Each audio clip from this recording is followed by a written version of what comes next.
Now you can hear my voice. Am I audible? Please write down yes if I am audible. Okay. So everyone is writing yes. Okay.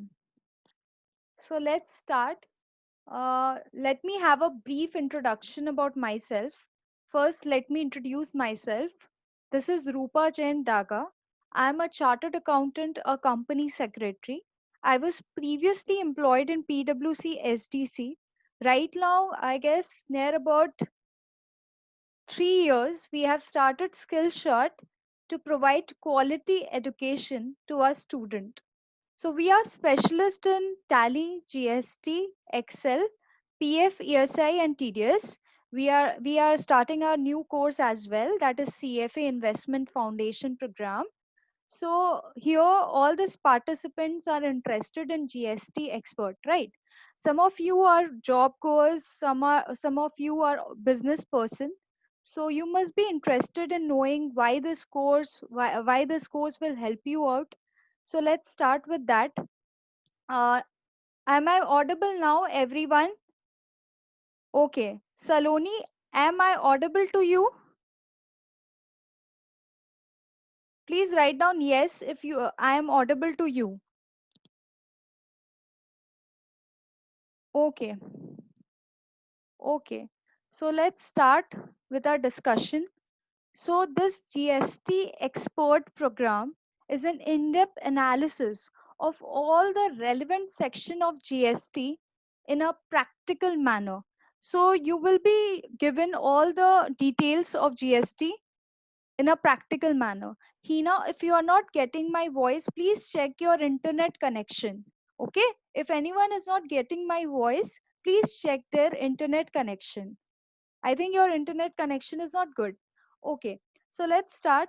So how we are going to do this GST expert batch, we'll discussing about it. Okay, so I'm sharing my screen with you all relating to a PowerPoint presentation on the demo class. So I'm sharing with you all. Please see it. मैं आपके साथ सबके साथ share कर रही हूँ. Classes Hindi और English दोनों मिक्सचर में होंगी, तो आप लोग को प्रॉब्लम नहीं होगा. इन केस आपको कोई भी इशू आता है रिलेटिंग टू, आपको कुछ समझ में नहीं आ रहा है, ऐसा हो सकता है, तो आप सिंपली जूम ग्रुप चैट में लिख सकते हो. Okay, so I am sharing my screen with you all.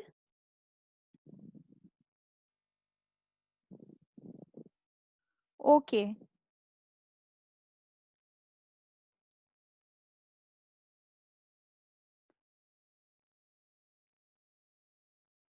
so this is our first introductory class.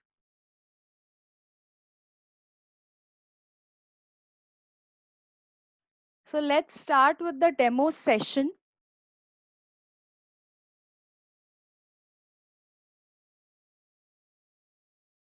Okay, so I am starting with the PowerPoint presentation.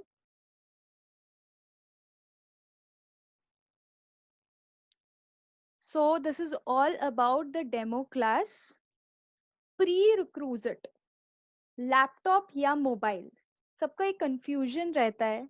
सबका ये कंफ्यूजन रहता है कि ma'am mobile में क्या ये क्लास देख सकते हैं. ऑब्वियसली आप मोबाइल में आराम से ये क्लास देख सकते हो, आपको कोई इशू नहीं आएगा. तो you can see this in mobile as well as laptop as per your convenience. Laptops are not a compulsion. Mobile device can do as well. Okay. Now, space with minimal distraction. So, very important thing is space. आपके पास ऐसा space होना चाहिए अपने घर में ताकि कोई distraction ना हो. Okay. So, suitable place is required with minimal distraction. Distraction shouldn't be there. Okay.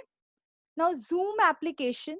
We will be using Zoom application. आप तो use कर ही रहे हो. आप लोग सब लोग download भी किए होगे, right? तो participant needs to download Zoom app from Play Store. ये तो ऑलरेडी आप लोग को पता ही है. Internet connection, that is very important. Internet connection जो है वो थोड़ा साउंड होना चाहिए और आपको थोड़ा अपना डाटा का जो पैकेज है वो बचा के रखना है. ठीक है, ताकि आप शाम को आओ तो प्रॉपरली अपना क्लास कर सको. Okay, so this are the prerequisite of the course. Now next thing is that class overview. अब जो जीएसटी का क्लास है वो कैसे लिया जाएगा? सबसे पहले आपको कोई भी टॉपिक का कंसेप्ट बताया जाएगा कि ये कंसेप्ट है, उसके बेसिस पे हम लोग आगे जाएंगे। ओके, तो concept will be the most important criteria. Concept आपको बताया जाएगा। On the onset of every topic concept पहले बताया जाएगा। Next discussion. जैसे मैं कोई कंसेप्ट आपको बताऊंगी वैसे ही उसके बाद मैं आपको डिस्कस करूंगी, हर एक चीज को डिटेल में डिस्कशन होगा। ठीक है। Query session. अब सपोज करो आपने डिस्कस भी, मैंने डिस्कस भी कर लिया, फिर आपको कोई प्रॉब्लम आता है, तो after the same in case of query participant can comment on the chat box. Chat box में पार्टिसिपेंट लिखेंगे, आपको कोई भी क्वेरी होगा आप चैट बॉक्स पे लिख लोगे। Query handling. After the same host will answer the query. So after this host क्या करेगा? आपकी क्वेरी को आंसर करेगा। आपको कोई भी डाउट्स होगा तो I will resolve it. It will be a live interactive class without any disturbance. Okay. Next next is discussion forum, that is playing a very important role. ये इसलिए इतना इंपॉर्टेंट रोल प्ले करता है because खाली हम लोग को पढ़ना नहीं है बल्कि डिस्कस भी करना है। जीएसटी जो है वो बहुत फ्लक्चुएटिंग लॉ है, तो उसमें जो भी चेंजेस आ रहे हैं, जो भी प्रॉब्लम्स आ रहे हैं, जो भी केस लॉज है वो हम लोग डिस्कस करेंगे। A group named discussion forum will be created on WhatsApp to resolve your further queries after class and provide you with certain home tasks. So I will be giving you certain home task. आप लोग को homework मिलेगा, तो आप लोग को issues नहीं आएंगे, तो एक डिस्कशन फोरम क्रिएट होगा। Okay. Next is the realia application. Realia application क्या है, मैं एक बार इसके बारे में आपको समझा दूं। रियलिया एप्लीकेशन हम लोग का इनबिल्ट ऐप है जो हम लोग आप लोग प्ले स्टोर से डाउनलोड करोगे। इन केस मेरे को ऑनलाइन टेस्ट लेना होगा वीकली बेसिस पे, तो मैं इसमें ऑनलाइन टेस्ट आपका लूंगी, तो this is you need to download. Okay, all participants are requested to download the Realia app from Play Store for attendance and online test purpose. Okay, so you need to download this. I will provide you the link in the WhatsApp group and you need to download this. Okay, now next, course overview. Let's talk about the brochure. So everyone is very interested in knowing about the course in a depth manner. So let us talk about the brochure. Okay, now I'm not sharing my screen. Please tell me, do you have any query? Anyone, any query so that I can go to the next topic, our brochure. Shall I move on? Please write down yes so that I can move on. Okay, okay. So let's talk about the brochure that plays a very important role. First of all, I need to say something. अगर आपको join करना है Zoom group को, जैसे आप लोग join कर रहे हो, तो अपने proper name के साथ join करना, आपका full name join करना, अपने mobile name के साथ please join मत करना, नहीं तो ये properly मुझे पता नहीं चलेगा कि कौन join कर रहा है. Okay, so let's talk about the brochure.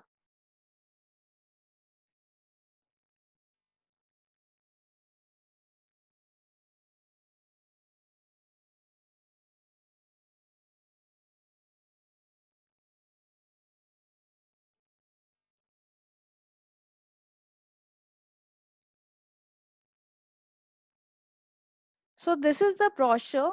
I think many of you have this, but एक बार मैं आपको डिटेल में बता देती हूँ. This course is basically for office goers and business person and those who are providing consultancy in GST area. It will be helpful for them. So first of all, let us talk about the course. Analysis of relevant section of GST. All the relevant section of GST like supply, like registration and input tax credit. So the relevant section will be covered over here. Now next topic is the negative list and exemption. So those who are exempt in GST, it will be covered over here. Then implementation of GST in various industry. There are about 13 to 14 industry we have listed out, and the GST, how GST is implemented to those industry, we will cover that as well. फिर जो हमारा present return है, आप लोग को पता ही होगा, जो जीएसटी के काम में है उनको पता होगा कि ये कितना इम्पोर्टेंट है। जैसे GSTR 1 हो गया, 2 हो गया, 3B हो गया, 4, 9 और 10, तो ये कवर होगा। और न्यू रिटर्न जो आपका आने वाला है, अभी देखो जीएसटी में बहुत सारा फ्लक्चुएशन आने वाला है, तो उसमें जो नया रिटर्न आएगा दैट इज सहज सुगम RET 1, वो भी हम लोग कवर करेंगे। ई वे बिल जो होता है वो बहुत रेलेवेंट हो गया है, तो e-way bill will be also covered. Next, refund, interest and penalties. Okay. Now benefit. So why you all are opting for this course?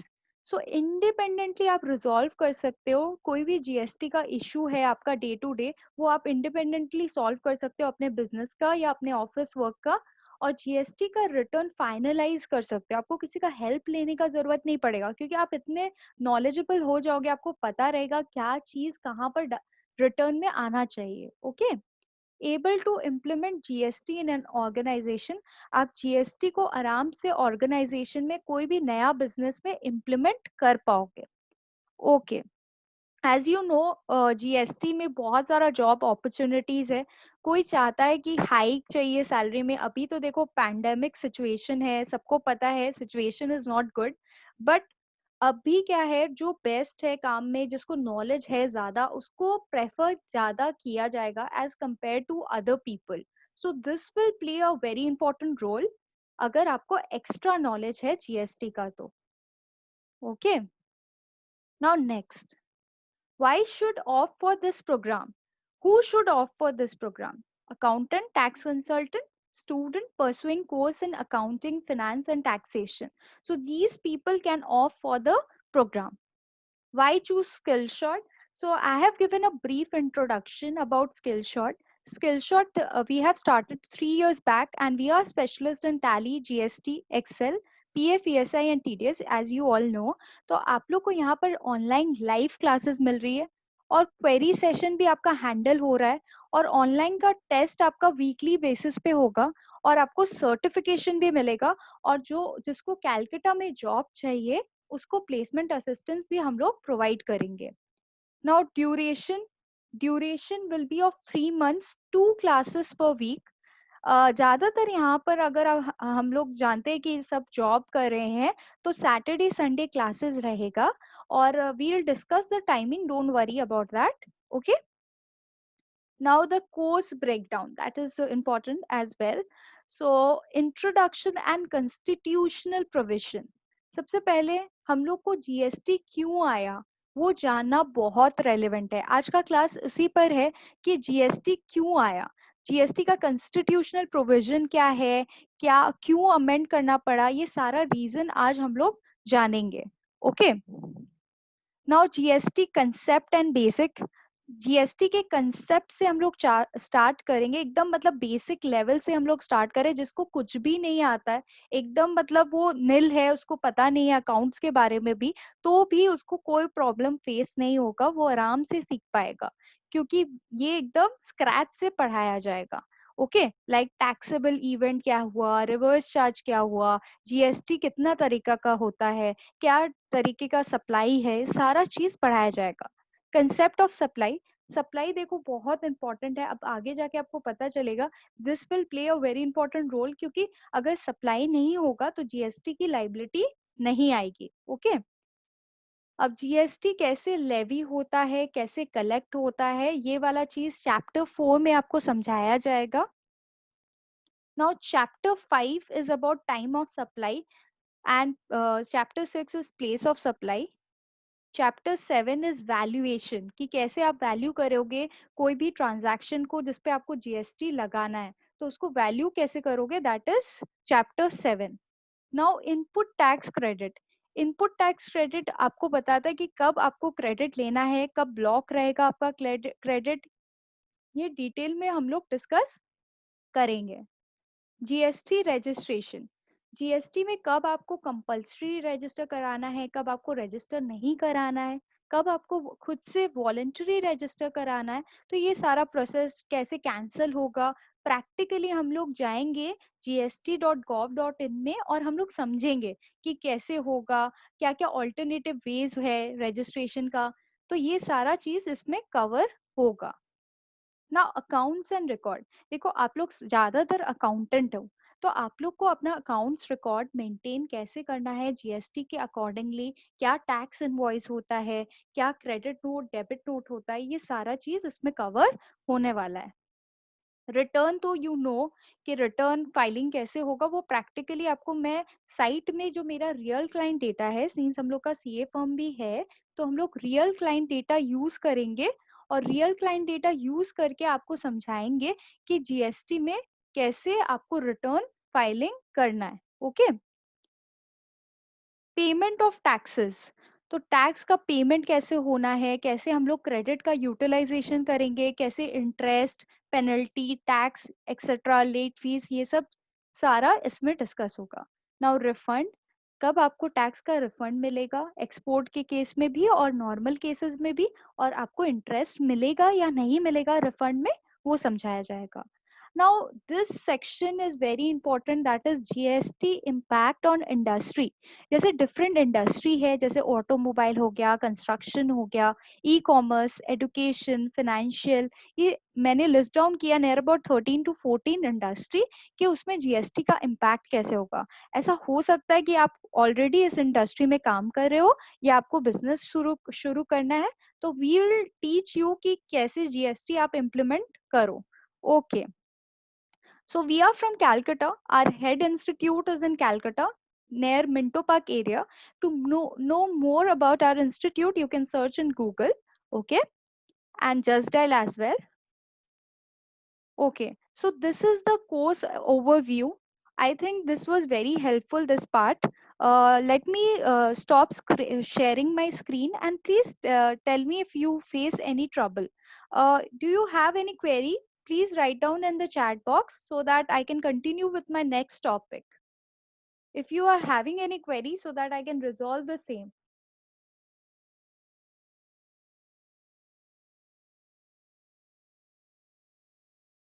Please write down in the chat box if you are having any query so that I can resolve the same. Okay.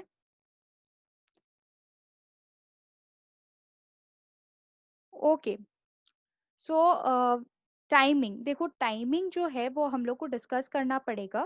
Saturday Sunday आप लोग सबके लिए obviously possible है because you all are office goers, almost all. So I am thinking about 5 to 7, is the 5 to 7 timing will be good for you? Saturday 5 and Sunday 5, 5 to 7. Actually, my other class is from 8 o'clock, so I cannot do it.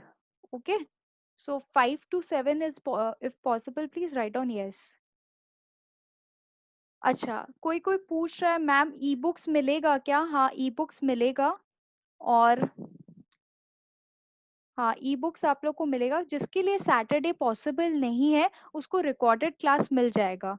Don't worry about the recorded class, recorded class आप लोग को मिल जाएगा।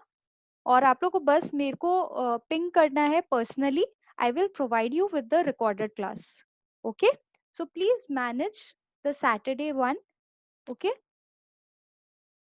Okay, someone is saying please repeat the, okay, so timing will be 5 to 7 Saturday and Sunday. In case you miss any of the classes, we will provide you with the recorded one. Don't worry about that. Okay. And next, Unnati Pandey is asking combined package fees of TDS, PF, ESI, and GST, ma'am. Okay, so this is the GST expert program. So if you want to know about the fees, you can ask our executive relating to that. Okay. Okay. So anything more? देखो Monday to Friday class नहीं होगा, ज्यादातर यहाँ पर office goers है, इसलिए Saturday और Sunday class होगा। Okay, Monday to Friday class नहीं है, ठीक है। Okay, so can I move on to the next topic? Please write down yes.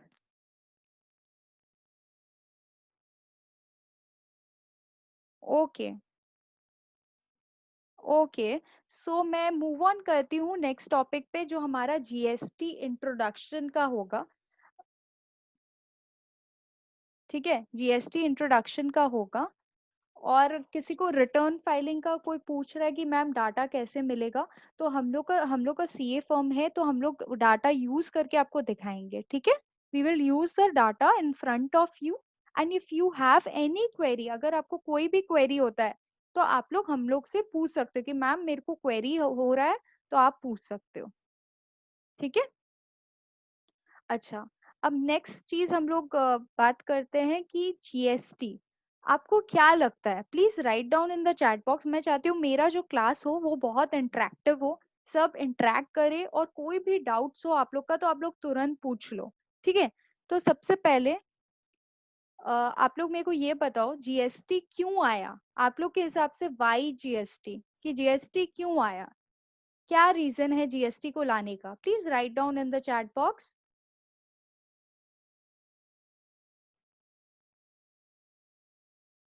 Sonam is saying to remove double taxation. Deepak is saying cascading effect. Is saying one nation, one tax. Okay, one nation, one tax. Okay. Cascading nation, one tax. ज्यादातर आ रहा है one nation, one tax का. Okay. Sarbojoy remove cascading effect.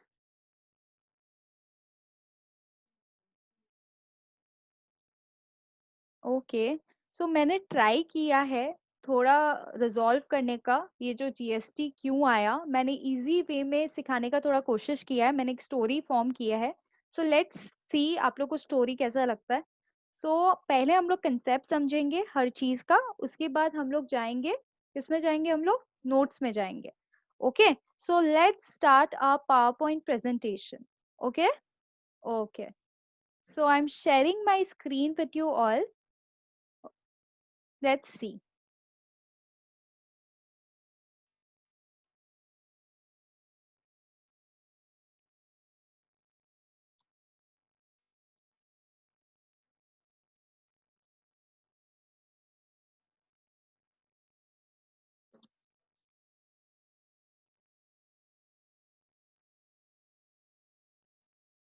So this is GST की कहानी, मोदी की जुबानी। So let's start our GST story. Okay, so why GST was introduce. सबसे पहले मोदी तो आप लोग जानते हो कौन है, अपने प्राइम मिनिस्टर है जो सेंटर को रिप्रेजेंट करते हैं, राइट। अब मोदी जी के दिमाग में क्या प्लान आया है? पहले तो एक मोदी जी थे और एक ममता जी है। ऑब्वियसली मोदी जी सेंटर को रिप्रेजेंट करते हैं और ममता हमारे वेस्ट बंगाल को रिप्रेजेंट करती है। वैसे ही अरविंद केजरीवाल दिल्ली को रिप्रेजेंट करता है। बहुत सारे चीफ मिनिस्टर है। तो हम मैंने क्या किया, मोदी जी को लिया और ममता जी को लिया, ठीक है। तो मोदी जी प्लान कर रहे थे मेक इन इंडिया का। क्या प्लान कर रहे थे कि भैया भारत की उन्नति होनी चाहिए, राइट। भारत की उन्नति ने कैसे होगी? मेक इन इंडिया, कि इंडिया में मैन्युफैक्चरिंग को बढ़ावा मिलेगा, तो भारत की तरक्की होगी। तो मोदी जी बोले ऐसे तो भैया भारत की तरक्की हो नहीं सकती। इंडिया की तरक्की तभी होगी जब एफडीआई आएगा। FDI is foreign direct investment, मतलब बाहर से इन्वेस्टमेंट आएगा तब ही तरक्की होगी। ओके, अब प्रॉब्लम्स बहुत सारे थे। क्या थे प्रॉब्लम्स? बहुत सारे थे। प्रॉब्लम्स क्या थे? प्रॉब्लम्स ये था कि जो मोदी है ना, वो अगर इंडिया में कोई भी सर्विस देता था तो सर्विस टैक्स लगा देता था। क्या लगा देता था? सर्विस टैक्स लगा देता था। अब इंडिया में कोई भी मैन्युफैक्चर करता था तब एक्साइज ड्यूटी लगा देता था। क्या लगाता था? Excise duty. अब ममता जी भी तो कम नहीं है, उनको भी तो टैक्स चाहिए। खाली मोदी थोड़ी ना टैक्स लेगा, खाली मोदी थोड़ी ना कमाई करेगा, तो ममता भी लगाती थी। तो मोदी किस में लगाता था? सीएसटी लगाता था। जब भी एक स्टेट से दूसरे स्टेट में सेल होता था तो मोदी सीएसटी लगाता था। अब ममता जी क्या लगाती थी? ममता जी बोलती थी कि मेरे स्टेट में कोई भी मौज मस्ती करेगा या कोई भी मूवी देखेगा तो मैं क्या लगा दूंगी? एंटरटेनमेंट टैक्स लगा दूंगी। क्या लगा दूंगी? Entertainment tax.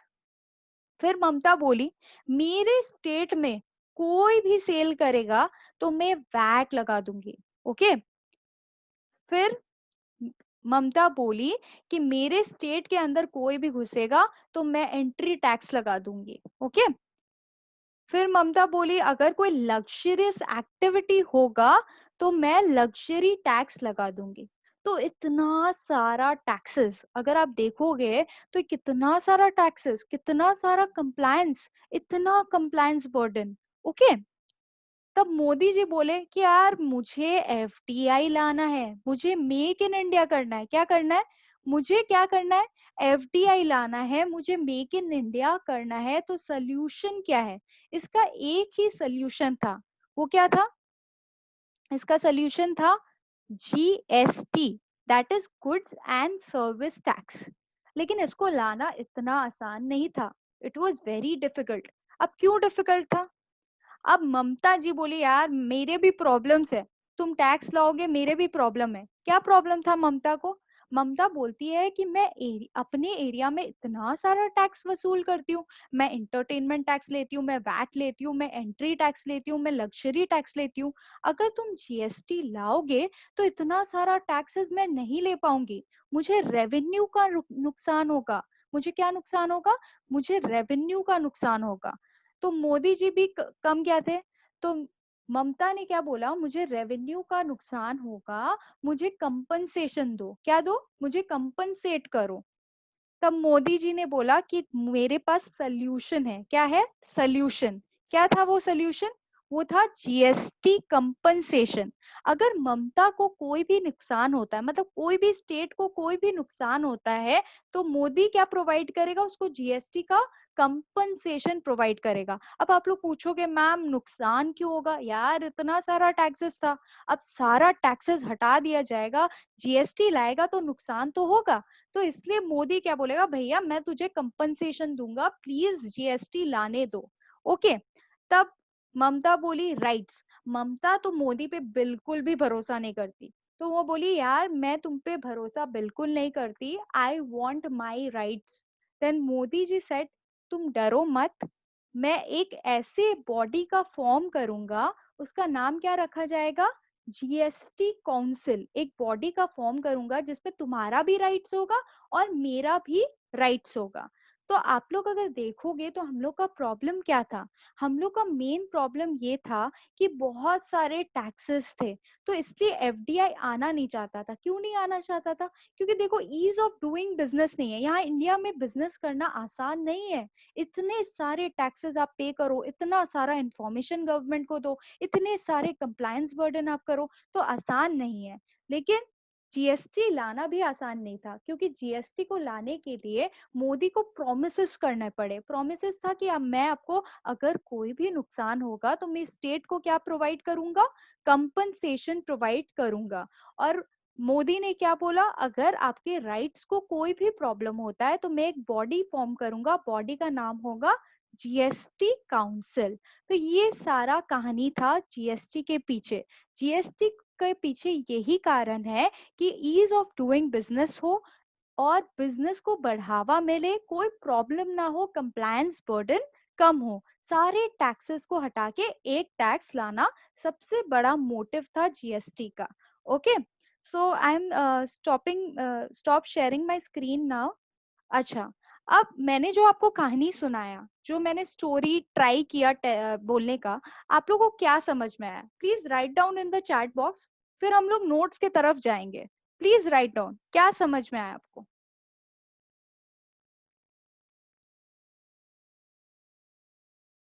Please write down in the chat box कि आपको क्या समझ में आया। Everyone,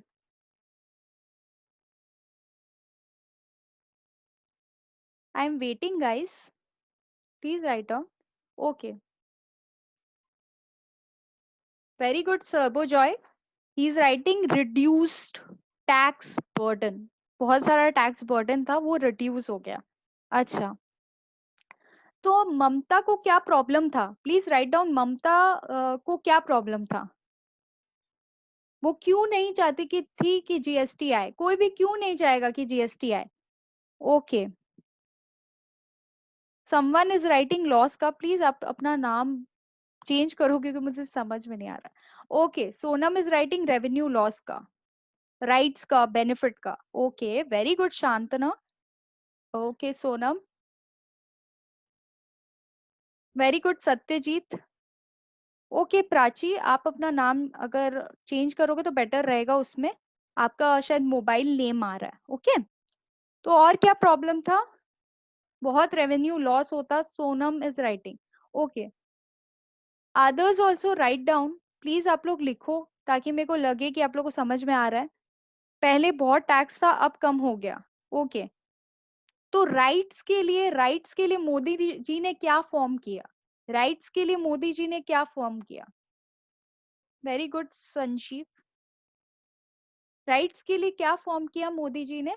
very good, everyone is writing down, GST council. Okay, okay. अच्छा, अगर मेरे को सपोज करो विद इन द स्टेट अगर हम लोग सेल करते थे, अगर विद इन द स्टेट हम लोग सेल करते थे तब क्या लगता था? Please write down in the chat box. Okay, with in the state मतलब स्टेट के अंदर अगर हम सेल कर रहे हैं तो क्या लगता था? वेरी गुड दीपक, वेरी गुड हीना, स्टेट के अंदर सेल कर रहे हैं तो। चिंटू जी आपका रॉन्ग है। तो सबसे अगर विद इन द स्टेट हम लोग सेल करते थे तब वैट लगता था, ठीक है। अगर मूवी देखने जाते थे तो क्या लगता था? मूवी देखने जाते थे तो। Very good Mustafa, very good, everyone is participating, that is very good. So entertainment tax लगता था, Ganesh, Sanjeev, सार्बोजॉयस, everyone is writing. So entertainment tax लगता था। तो मोदी जी का मकसद था भैया सारे टैक्सेस को हटा दे और जीएसटी को ले आए। GST is one nation one tax. Okay, तो ये वन ऑफ द मोटिव था। हम लोग और भी मोटिव देखेंगे आगे, अभी हम लोग नोट्स के तरफ थोड़ा रुक करते हैं। Okay, shall I start with the notes? Please write down yes so that I can go ahead with the notes.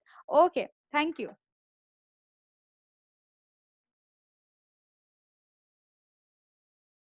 So this was the Modi story for GST. Now next one we'll start with other thing as well, is the notes. Why GST was introduced.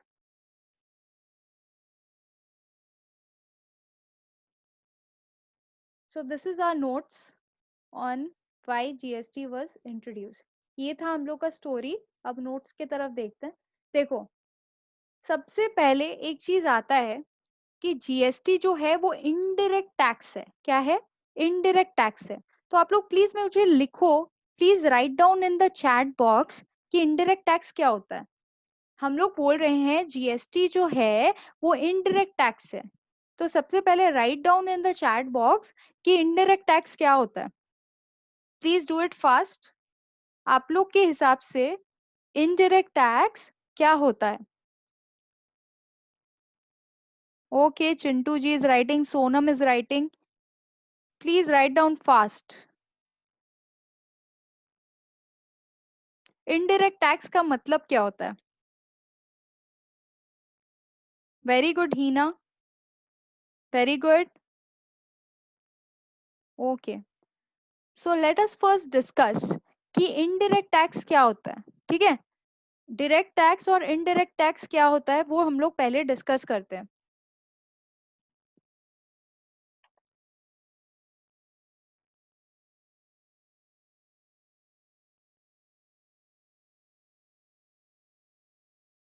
सबसे पहले वो discuss करते हैं।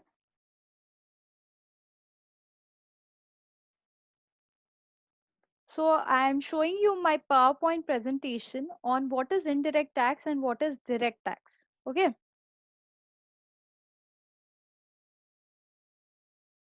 So सबसे पहले अगर आप थोड़ा देखोगे प्रॉपरली तो डायरेक्ट टैक्स में क्या होता है, अल्टीमेट बर्डन किस पे पड़ता है, टैक्स पेयर पे पड़ता है। Ultimate burden of tax payment और रिस्पॉन्सिबिलिटी किस पे पड़ता है, टैक्स पेयर पे पड़ता है। When you earn income you are responsible for tax payment and you also have the burden. मतलब क्या है, सपोज करो मैं सैलरीड एम्प्लॉय हूँ, तो मैं अपने सैलरी के इनकम पे डायरेक्टली गवर्नमेंट को टैक्स दूंगी, दैट इज डायरेक्ट टैक्स। कोई इंटरमीडियरी नहीं होगा, ठीक है। तो डायरेक्ट टैक्स क्या होता है, प्रोग्रेसिव इन नेचर है। अगर आप अमीर हो, अगर आपका इनकम लिमिट सर्टेन लिमिट से ज्यादा है, तब आपको टैक्स देना है, नहीं तो आपको टैक्स नहीं देना है। लेकिन इनडायरेक्ट टैक्स क्या है, अगर आप शॉपकीपर के पास जाते हो, वो पूछता है कि आप अमीर हो या गरीब हो, कभी पूछता है शॉपकीपर? शॉपकीपर तो बोलता है भैया जो टैक्स अमीरों के लिए है वही टैक्स तुम्हारे लिए, चाहे गरीब हो अमीर हो, आपको टैक्स तो देना ही पड़ेगा अगर आप कोई सामान खरीद रहे हो तो that is indirect tax. That is ultimate burden of tax payment किस पे पड़ता है, जो परचेजर है, जो कंज्यूमर होता है, जो कंज्यूमर होता है उस पे अल्टीमेट बर्डन टैक्स का पड़ता है। ओके लेकिन रिस्पॉन्सिबिलिटी किसका होता है, जैसे क्या करता है, जो शॉपकीपर होता है वो हमसे टैक्स कलेक्ट करता है और फिर गवर्नमेंट को पे करता है, right. So it is acting as an intermediary. वो एक्ट क्या कर रहा है, एज एन इंटरमीडियरी, क्योंकि वो कलेक्ट कर रहा है और गवर्नमेंट को दे रहा है, तो हम लोग इनडायरेक्टली टैक्स पे कर रहे हैं। Okay so when you buy stuff, the shopkeeper is responsible for tax payment, but he can collect it from you. Obviously, shopkeeper हमसे collect करके फिर government को pay करता है. So that is indirect tax. Okay? समझ में आया होगा? अब हम लोग इसके notes पे जाते हैं पहले, ताकि अगर आपको समझ में आया तो. Okay, मैं notes में जाती हूँ. So tax system in India basically दो तरह का होता है, एक तो होता है डायरेक्ट टैक्स और एक होता है इनडायरेक्ट टैक्स। हम लोग बेसिकली कंसर्न है इनडायरेक्ट टैक्स के लिए, क्योंकि मैं आपको जीएसटी पढ़ा रही हूँ, तो आपको इनडायरेक्ट टैक्स के लिए ही आप लोग कंसर्न है, right. Okay so tax is the source of revenue for government for conducting development activities. Tax government क्यों कलेक्ट करता है, ऑब्वियसली वो बोलता तो है कि डेवलपमेंट एक्टिविटीज कर रहा है, right.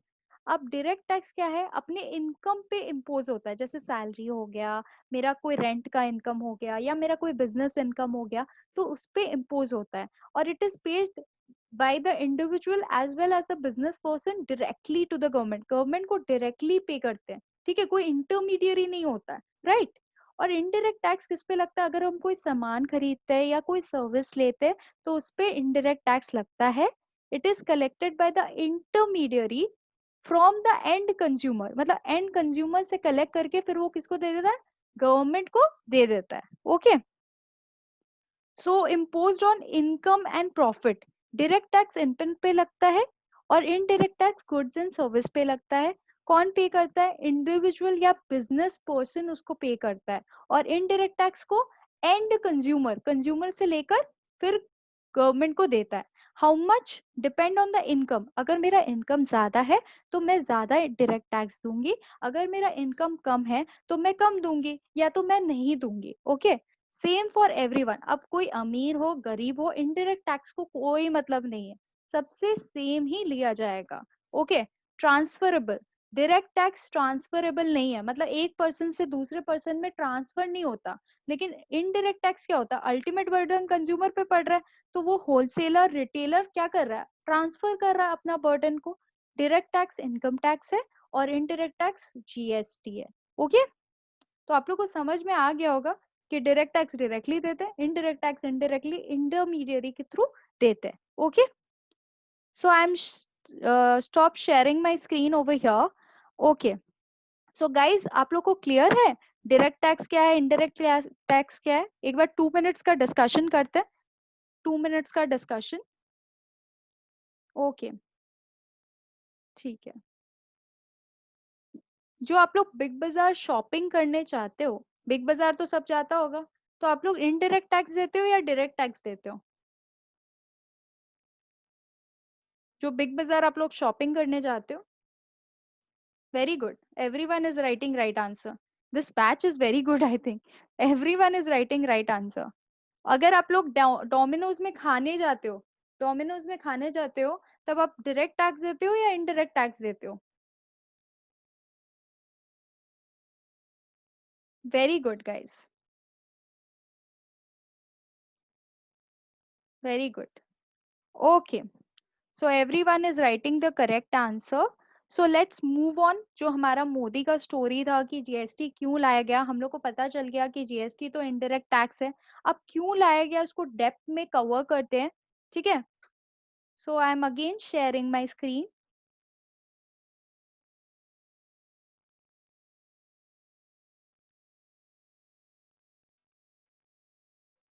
Okay, so before GST taxes prevalent in India. तो सबसे पहले ये जो टैक्स है ये कौन बोलता है, हम लोग को कौन चला रहा है, जो रूल्स एंड रेगुलेशन है वो कौन फॉर्म करता है? सो सबसे ऊपर है कॉन्स्टिट्यूशन। कॉन्स्टिट्यूशन जो हमारा संविधान है उसमें जो लिखा हुआ है वो ही होगा। Okay, right. तो कॉन्स्टिट्यूशन इज वेरी इंपॉर्टेंट। तो before GST taxes prevalent in India, क्या क्या टैक्सेस था आप देखिए। इनडायरेक्ट टैक्स सेंट्रल गवर्नमेंट और state government. Central government excise लेता था, सीएसटी लेता था, सर्विस टैक्स लेता था। एक्साइज मतलब कोई भी चीज मैन्युफैक्चर होता था तब एक्साइज लगता था। सेंट्रल गवर्नमेंट क्या लेता था, सीएसटी, मतलब कोई भी एक स्टेट से दूसरे स्टेट में सेल होता था तब सीएसटी लगता था। और सर्विस टैक्स कब लगता था, जब कोई भी सर्विस प्रोवाइड होता था तो सर्विस टैक्स लगता था। नाउ स्टेट गवर्नमेंट क्या लेता था, जब भी within the state sale होता था तब वैट लेता था। अगर कोई एंजॉयमेंट कोई मूवी होता था तो एंटरटेनमेंट टैक्स, उसके स्टेट में कोई घुसता था तो एंट्री टैक्स, और लग्जरी टैक्स लेता था कोई भी लग्जरियस प्रोडक्ट अगर खरीदते थे तो। सो ये आर्टिकल 246 बोलता था। आर्टिकल 246 कॉन्स्टिट्यूशन में लिखा हुआ है कि ये सारा टैक्सेस पहले गवर्नमेंट लेते थे, राइट? अब क्या हुआ, अब तो देखो जीएसटी आ गया तो कॉन्स्टिट्यूशन में चेंजेस करना पड़ा। क्या करना पड़ा, कॉन्स्टिट्यूशन में चेंजेस करना पड़ा, ठीक है? तो अब देखो, पहले सेंटर का अलग पावर था, मोदी जी का अलग पावर था, ममता का अलग पावर था। अब दोनों ममता और मोदी जी को पावर दे दिया गया। क्या पावर दे दिया गया कि वो लोग गुड्स एंड सर्विस टैक्स में संग मिलके टैक्स लगा सकते हैं, ठीक है?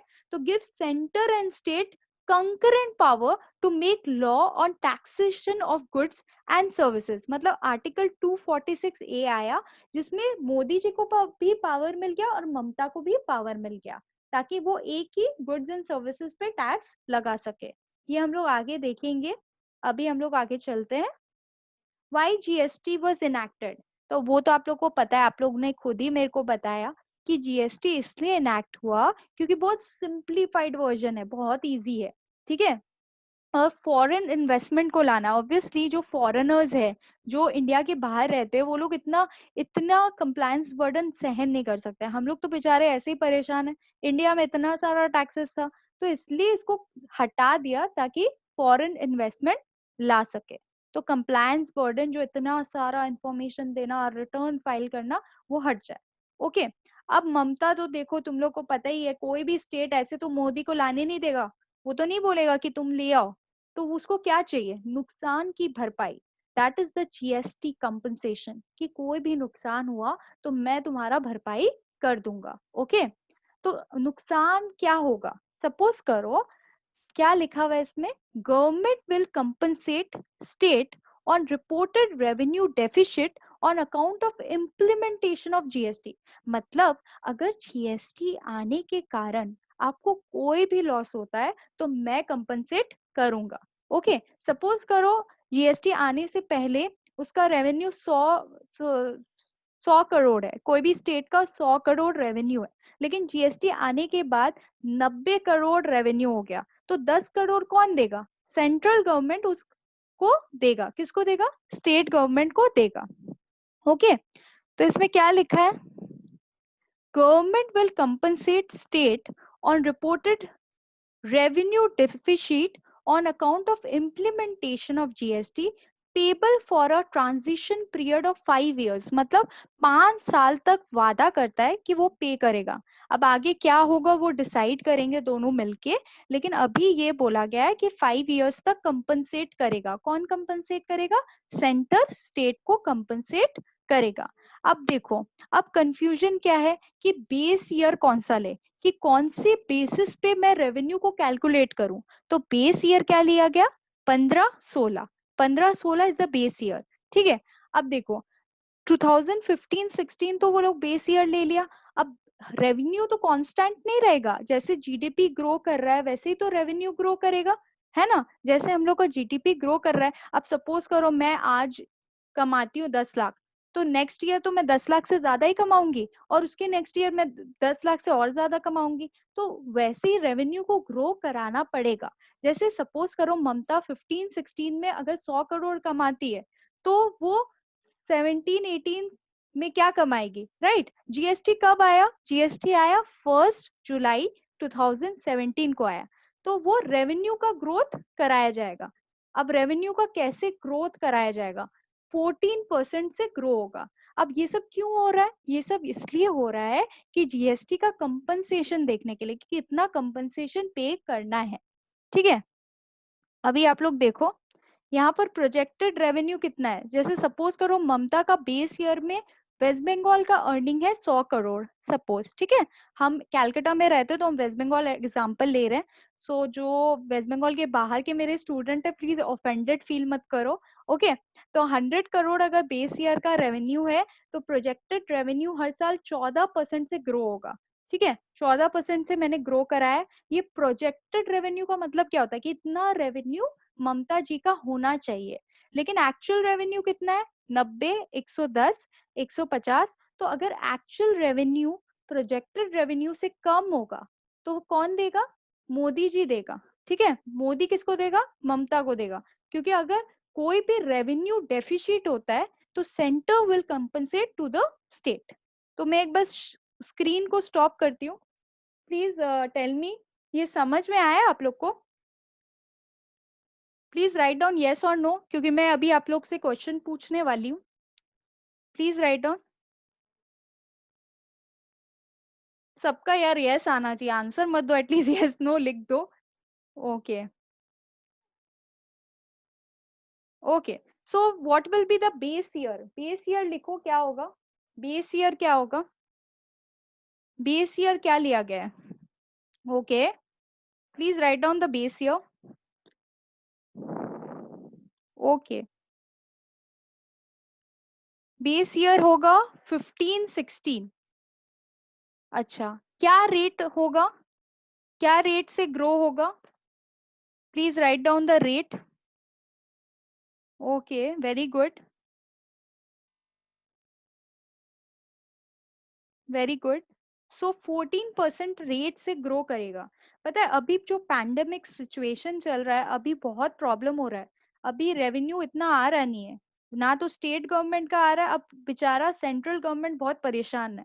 तो वो लोग बोल रहे हैं कि क्या करेंगे वो लोग बोरो करेंगे, और बोरो करके स्टेट को पे करेंगे। ओके। तो ये गलत ऑप्शन है, अच्छा ऑप्शन नहीं है। कितना दिन तक बोरो करेगा? अभी revenue is not, it's negligible, revenue अच्छा नहीं आ रहा। ओके। 14% इसलिए किया गया क्योंकि काउंसिल मीटिंग में डिसाइड किया गया। सब लोग काउंसिल मीटिंग में, जितने भी स्टेट के रिप्रेजेंटेटिव थे, जितने भी सेंटर के रिप्रेजेंटेटिव थे, वो लोग बैठे। वो लोग बोले कि मेरा ये ईयर, मेरा जीडीपी इतना रेट से ग्रो कर रहा है, तो सबने ये डिसाइड किया कि 14% रहेगा। ओके। ऐसे इंडिया का जीडीपी इतना नहीं है 14%, बहुत ज्यादा ये लोग लिए। Very high, very high rate they have taken. देखो सेंटर को स्टेट को मनवाना था, तो इसलिए इतना हाई रेट ऑफ रेट लिया गया। ओके। ओके। सो मैं आगे बढ़ती हूँ अब, कि अब आप लोग को पता चल गया कि कंपनसेशन कैसे कैलकुलेट होगा। ठीक है। अब हम आगे बढ़ते हैं। नाउ कंपनसेशन तो हम लोग को पता चल गया कि ऐसे होगा, और कोई भी रेवेन्यू का डेफिसिट होगा, तो Mamata will be provided by the Modi, that is centre will pay to the state. ठीक है। Now GST council. तो हमने मोदी स्टोरी में ये पढ़ा था कि ममता को प्रॉब्लम था कि उसको कंपनसेशन मिलना चाहिए और उसका राइट्स होना चाहिए। क्या होना चाहिए? उसका राइट्स होना चाहिए। तो वो लोग सोचे कि एक बॉडी फॉर्म करेंगे। क्या फॉर्म करेंगे? एक बॉडी फॉर्म करेंगे जिसका नाम होगा GST council. So GST council is an apex body tasked with the notes to make important decision and changes in GST. कोई भी चेंजेस आएगा जीएसटी में, क्या कोई भी इंपॉर्टेंट डिसीजन लेना होगा तो वो कौन करेगा? जीएसटी काउंसिल करेगा। ओके इसका स्ट्रक्चर देखो, अब कौन कौन होगा। देखो जीएसटी काउंसिल जो होगा वो एपेक्स बॉडी होगा, उसमें स्टेट के भी रिप्रेजेंटेटिव होंगे और सेंटर के भी रिप्रेजेंटेटिव होंगे। जो यूनियन फाइनेंस मिनिस्टर है, आप लोगों को पता है यूनियन फाइनेंस मिनिस्टर कौन है? अभी please write down in the chat box, let me see how many of you know कि अभी यूनियन फाइनेंस मिनिस्टर कौन है? अपने फाइनेंस मिनिस्टर कौन है? विमाला जी। विमाला जी कौन है? Please write down in the chat box. Very good, at least people know. हाँ डिफेंस मिनिस्टर थी पहले वो। Please write down. Okay Nirmala Sitharaman. So Nirmala Sitharaman is the finance minister. वो हेड करेंगी, वो किसको हेड करेंगी? वो जीएसटी काउंसिल को हेड करेंगी, the Nirmala Sitharaman. Okay okay तो निर्मला सीतारमन हेड करेगी, जो यूनियन को रिप्रेजेंट करेगी। ऑब्वियसली वो स्टेट सेंटर को रिप्रेजेंट करती है। अब सेंटर के साथ union minister of state in charge of revenue, ये जो है वो निर्मला सीतारमन को हेल्प करेगा, असिस्ट करेगा। वो है अनुराग ठाकुर। अभी आप लोग देखोगे अनुराग ठाकुर है मेंबर, ठीक है, जो यूनियन की तरफ से किसको हेल्प करेगा? निर्मला सीतारमन को हेल्प करेगा। ओके अब देखो state nominated minister in charge of revenue, obviously खाली सेंटर का तो बोलबाला नहीं रहेगा, स्टेट भी रहेगा। Obviously state will play a very important role. Okay तो स्टेट के मेंबर भी होंगे। अब स्टेट वाला बोलेगा कि तुम्हारा सेंटर का पर्सन चेयर पर्सन है, तो मेरा भी तो कोई हक होना चाहिए, मेरा भी कोई रिप्रेजेंटेटिव होना चाहिए, वाइस चेयरमैन। ठीक है तो जितने भी स्टेट है उनमें से एक जन क्या बनेगा? वाइस चेयरमैन बनेगा। किसका? जीएसटी काउंसिल का, ताकि जो स्टेट का रिप्रेजेंटेटिव है वो भी रहे। ओके ओके अब जीएसटी काउंसिल का काम क्या होगा? जीएसटी काउंसिल रेकमेंड करेगा। क्या रेकमेंडेशन देगा? कि टैक्सेस क्या होना चाहिए, क्या सेस होना चाहिए, क्या सरचार्जेस होना चाहिए। ये हम लोग डेप्थ में आगे पढ़ेंगे कि क्या होता है ये सारा चीज। तो वो सब रेकमेंड करेगा। किसको रेकमेंड करेगा? लोकल बॉडीज और स्टेट को, यूनियन को बताएगा, डिस्कशन करेगा उसके बारे में। ठीक है और क्या डिस्कस करेगा? कि goods and service that may be subject to और एग्जेम्प्ट, क्या टैक्सेबल होगा, क्या एग्जेम्प्ट होगा, क्या थ्रेशोल्ड लिमिट होगा, क्या रेट्स होगा, ये सारा डिस्कशन करेगा। कौन डिस्कशन करेगा? GST council. वो किसको रेकमेंड करेगा? स्टेट और यूनियन को रेकमेंड करेगा। Next is this. अब देखो ममता ने क्या बोला था मोदी को कि यार मेरा भी राइट होना चाहिए, मेरा भी हक होना चाहिए। ऐसा नहीं है कि खाली सेंटर के लोग ही बैठ जाए, मैं भी दूंगी, मैं भी वोटिंग करूंगी, राइट? तो ये बोला था। तो जीएसटी काउंसिल मैंडेट ये क्या होता है? देखो कोई भी डिसीजन पास होता है कहीं पर भी, चाहे आपके फैमिली मेंबर्स हो या फैमिली में तो चलो बड़ों का ज्यादा चलता है, लेकिन कहीं भी आपके दोस्तों में या आपके पार्टनरशिप में majority plays a very important role. कि मेजॉरिटी लोग अगर डिसाइड करते हैं तो हम क्या करेंगे? वो डिसीजन लेंगे। तो इसमें भी मैंडेट होता है। मैंडेट का मतलब कि कैसे कोई डिसीजन पास होगा। ठीक है कैसे डिसीजन पास होगा। Decision of GST Council shall be taken at a meeting by majority of not less than 3/4 of the weighted votes of the member present and voting in accordance with the following principle। तो maximum क्या होना चाहिए? 3/4 होना चाहिए। ठीक है sorry minimum होना चाहिए 3/4, नॉट लेस देन 3/4। 3/4 से कम नहीं होना चाहिए। 3/4 मतलब 75%। जैसे हम लोग क्या करते थे, 50% से ज्यादा हो गया तो हम लोग कर लेंगे, ये डिसीजन ले लेंगे, लेकिन इस केस में क्या है? 75%। ओके अब देखो अब सेंटर को कितना भाग मिलेगा? 1/3। 1/3 of the total vote cast, उसका इतना वोटिंग का राइट है, 1/3। ठीक है, उसको वेटेज मिलेगा 1/3 और स्टेट को कितना मिलेगा 2/3। ठीक है, अब आप लोग एक एग्जाम्पल में लेती हूँ ताकि आपको अच्छे से समझ में आए। ओके, अब देखो, सपोज करो if in a meeting 25 states are present and 20 state and center vote in favor of a proposal।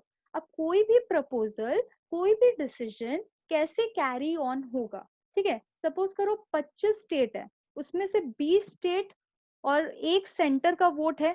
ठीक है, तो उस केस में वेटेज कैसे होगा? एक 1/3 तो आप लोग को पता है सेंटर को मिलेगा, ये तो आपको पता है। 1/3 किसको मिलेगा? सेंटर को मिलेगा। और 2/3 किसको मिलेगा? स्टेट को मिलेगा। 2/3 ऑफ व्हाट?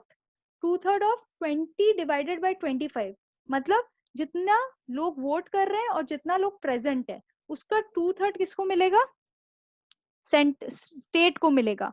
अब ये दोनों दोनों ऐड करके अगर ये 3/4 से ज्यादा होगा, 3/4 मतलब 75% से ज्यादा होगा, तब डिसीजन कैरी ऑन होगा। तो आप लोग को यही समझना है कि सेंटर का 1/3 है और स्टेट का 2/3 है, और टोटल मिला के अगर 3/4 से ज्यादा होगा तो कोई भी डिसीजन कैरी ऑन होगा। Okay, so I M stop sharing my screen over here. Okay, तो आप लोग को क्या समझ में आया कि देखो, ये जो टैक्सेस है ये बहुत सारे थे, इसको हटा दिया गया और एक टैक्स लाया गया, दैट इज जीएसटी। जीएसटी लाया गया। ओके, अब जीएसटी आने में कंपनसेशन देना था, तो कंपनसेशन के लिए एक बेस ईयर लिया गया। बेस ईयर था तुम्हारा 15-16। ओके, और रेट क्या था? 14%। 14% के हिसाब से ग्रो कराया गया, और जो भी डिफरेंस था वो क्या बोला गया कि सेंटर किसको देगा? स्टेट को देगा। मोदी ममता को देगा। ओके, वैसे ही मोदी केजरीवाल को भी देगा, ऐसा नहीं है खाली ममता को ही देगा। ओके, सो मैं एक एग्जांपल के थ्रू ये समझाई।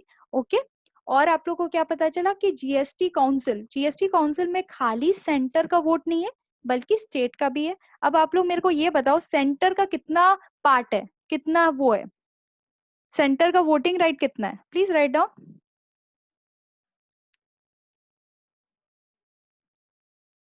Very good, everyone is writing the right answer.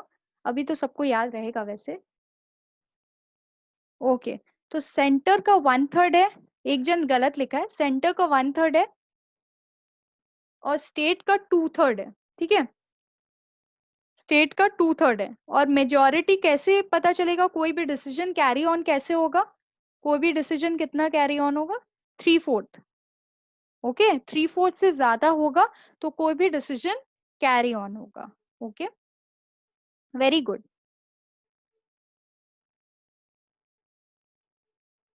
3/4 या 3/4 से ज्यादा। ओके, सो होप सो आपको ये क्लास समझ में आएगा। ये डेमो क्लास था हमारा, तो हम लोग मिलेंगे सैटरडे एंड संडे 5 से 7। Okay, 5 o'clock। अगर किसी को टाइमिंग में इशू है तो मेरे से डिस्कस कर सकता है, और फीस रिलेटेड बात आप लोग मेरे से कर सकते हो या कोई एग्जीक्यूटिव से कर सकते हो। अब आप लोग मुझे बताओ आप लोग की क्या क्वेरीज है ताकि मैं रिजॉल्व कर सकूं।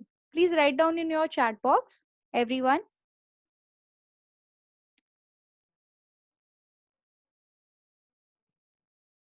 Please write down. No query? No one is having any query? Ma'am 6 बजे ऑफिस क्लोज होता है, 6 बजे ऑफिस क्लोज होता है। नोट्स मिलेगा ऑब्वियसली सोनम, सारा ई नोट्स मिलेगा। 6 बजे अगर ऑफिस क्लोज होता है तो आप रिकॉर्डेड एक बार देख लेना। ठीक है, क्योंकि देखिए 6, या मैं ट्राई करूंगी 5:30 से करने का, ऐसा कुछ करूंगी मैं ट्राई। ठीक है, मैं ट्राई करूंगी कि 5:30 के आसपास कर सकूं। हाँ, आपको पूरा कोर्स का वीडियो मिलेगा। ऑब्वियसली आप अगर रिकॉर्डेड मांगोगे तो पूरा मिलेगा। रिकॉर्डेड आप लोग को गूगल ड्राइव पे मिलेगा, मेरा गूगल ड्राइव का लिंक मैं शेयर कर दूंगी।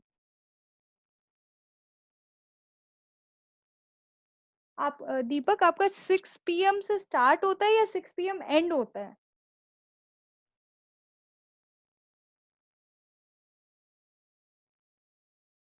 एंड होता है ना, तो मैं ट्राई करूंगी 5:30 से स्टार्ट करूं। तो 5:30 से अगर हम मैं स्टार्ट करूंगी तो ऑब्वियसली आपको आधी घंटा में इशू नहीं होगा, क्योंकि मैं देखो first 30 minutes I only ask question. मैं देखती हूँ कि पिछले क्लास का आप लोग को कुछ समझ में आ रहा है, नहीं आ रहा है, फिर मैं आगे बढ़ती हूँ, नहीं तो मैं आगे नहीं बढ़ती हूँ। अच्छा देखो, सर्टिफिकेट आप लोग को मिलेगा, ऑनलाइन सर्टिफिकेट मिलेगा, ठीक है। ऑनलाइन सर्टिफिकेट, ऑनलाइन बोल रही हूँ मैं, सर्टिफिकेट मिलेगा after giving a test.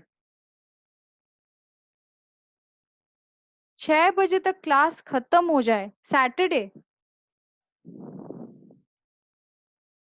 Okay. अच्छा गाइज, आप लोग के लिए 4 से 6 प्रेफरेबल है या 5 से 7 प्रेफरेबल है सैटरडे? संडे का नहीं बात कर रहे हैं, सैटरडे 4 से 6 कर दूं? हाँ, are certificate is acceptable.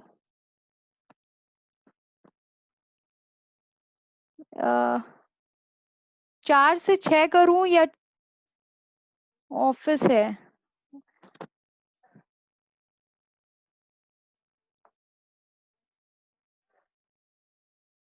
Anything fine. Okay, we will discuss that Deepak, थोड़ा मेरे को डिस्कस करना पड़ेगा, ठीक है। मैं ऐसे डिसीजन नहीं ले सकती, ठीक है। ओके। और कोई प्रॉब्लम है गाइस? और कोई इशू है तो please write down in the chat box. और आज का क्लास आप लोग को क्लियर था? सब समझ में आया?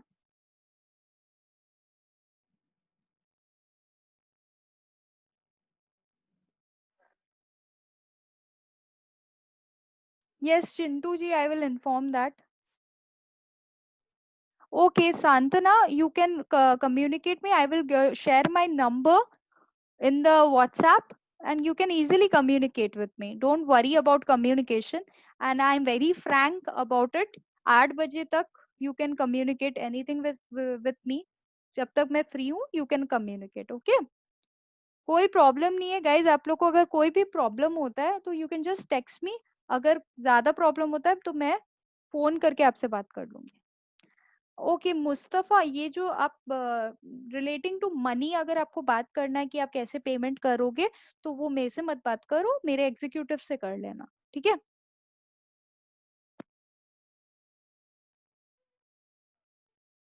चैप्टर वाइज आपको नोट्स प्रोवाइड होगा, जो जो चैप्टर मैं कवर करूंगी वैसे वैसे नोट्स प्रोवाइड होता रहेगा।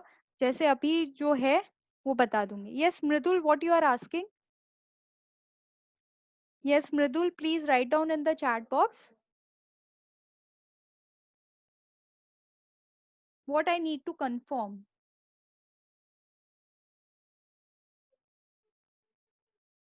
देखो सैटरडे क्लास का मेरे को आप आज आज का वक्त दो या कल तक का वक्त दो, मैं आपको पूरा डिटेल में बता दूंगी कि सैटरडे जो मेजोरिटी का डिसीजन होगा, जैसे जीएसटी काउंसिल में 75% अप होता है, वहाँ यहाँ पर भी वैसे ही करेंगे। जो मेजोरिटी का डिसीजन होगा वो वी कैन डू, ओके। अच्छा, आफ्टर द कोर्स, जैसे सपोज करो ये कोर्स कंप्लीट हो गया, आफ्टर द कोर्स अगर आपकी कोई भी क्वेरी रहेगी तो वो आप लोग रिजॉल्व कर सकते हो। You can just call me, I am there for you, I will resolve it. ऐसा नहीं है कि कोर्स तक ही है, ऐसा नहीं है, after the course also.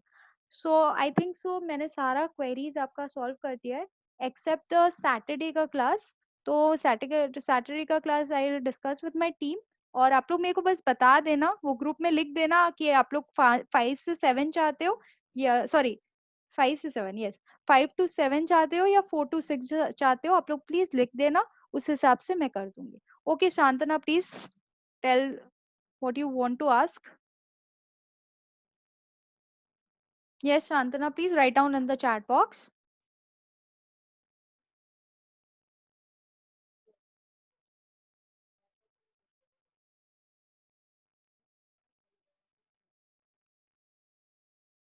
Please write down Shantana, I am waiting, I am not getting your message.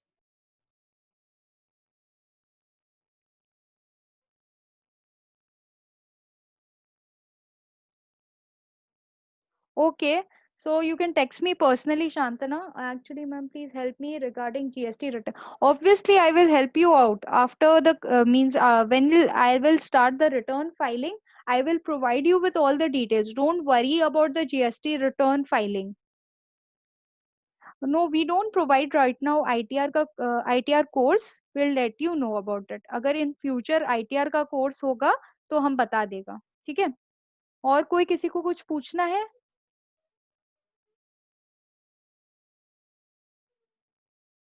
Okay. So guys, thank you so much. This was the demo class. I hope it was very helpful for you.